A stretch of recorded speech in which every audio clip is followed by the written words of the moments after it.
Hello, my name's Chris Fitzgerald. I'm an ergonomist from Melbourne, Australia, and I predominantly work in the emergency services area with specific interest and expertise in fire and ambulance.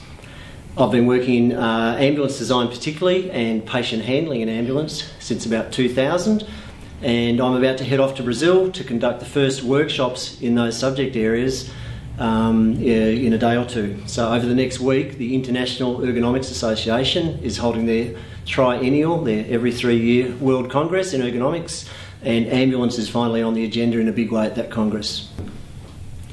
Another feature of my work is as the Director of Human Factors for the Emergency Medical Services Safety Foundation, a not-for-profit foundation based in New York.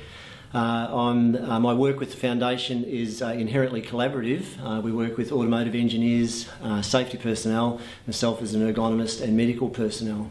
So I'd like to highlight the collaborative nature of this work in ambulance by introducing you to some of my colleagues who are also involved in this field.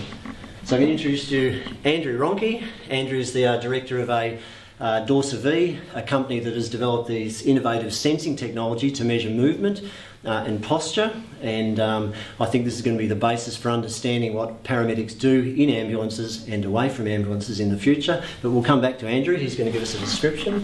I'd like to introduce you to Daisy Veach. Daisy's a leading anthropometrist in the world, so her interest is in body sizing. In particular, she's used 3D scanning technology to understand body size variability, an important feature both from a patient point of view and a paramedic point of view in ambulance.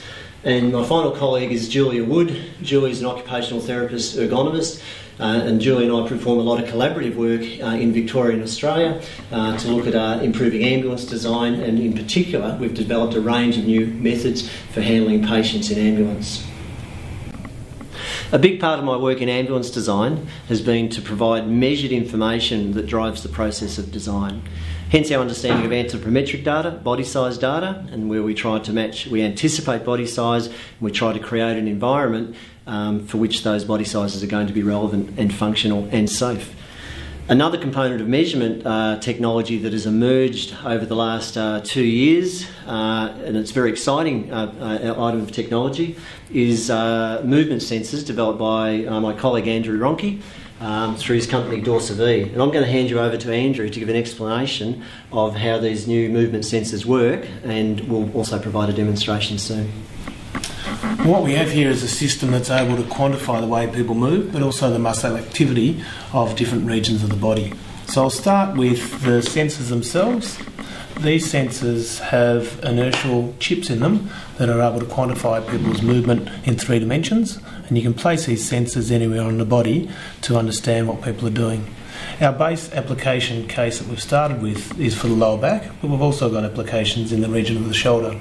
So these have a combination of accelerometers, gyroscopes and magnetometers, and they sense motion in 3 dimensions and are able to download that information or send it wirelessly to this recording feedback device, similar to a mobile phone.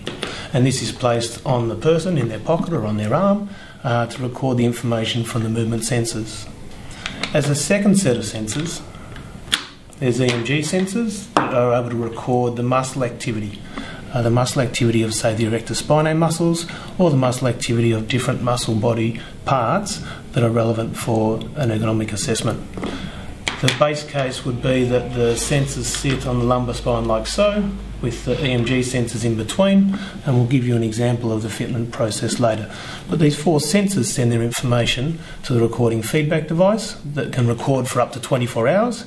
And in trials to date of over 600 people using the system, we've had no problems with the fitment itself, and people tend to forget the sensors are on within 15 minutes of application. So that's a wrap-up of the system as it sits, and it's known as the VSafe system and developed by Dorsa V. And here we have the VSafe sensors fitted to Chris, and we'll show you some movements on the screen. If you can let the shirt down now, Chris, stand in your relaxed normal position. And we'll calibrate the system to that normal position. And the lovely thing here is we see live data on the screen. This thin black line here. As Chris flexes forward just a medium amount, we'll see Chris flex to just over 30 degrees and come back up. And if he flexes further forward this time, Chris, you'll see he goes up into the 41 or 42 degrees here and come back up.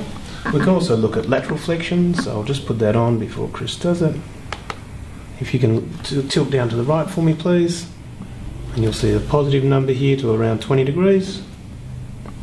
And we can also look at the muscle activity that occurred during those movements. So that's a quick snapshot of the data that you can see live through the VSafe system. I have the sensors fitted. I'm in the back of an ambulance. We're not moving. I can now use this type of technology in a dynamic environment to measure what my back's doing. I can also use this for shoulder movement, so I can start to evaluate some of my reach characteristics and my design implications for if I need to move or even possibly move sideways. This technology is a game-changing technology. It's going to be the basis for future work in the ambulance industry to help us measure and define what paramedics are doing and how we're going to optimise design both in the ambulance and outside the ambulance for patient and equipment handling.